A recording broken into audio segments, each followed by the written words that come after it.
How to chat in Roblox. Hi everyone, welcome back to our channel. In this video, I'll show you how you can chat with friends on Roblox using your mobile device.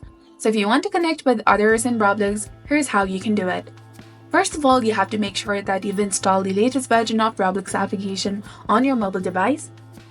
Then simply launch the application and make sure that you're logged in with your specific account. Now once you're home page, tap on the party option that is between the avatar and more in the bottom right corner of the screen. Tap on it. Here you can select any of the friends you'd like to chat. Click on one of the friend.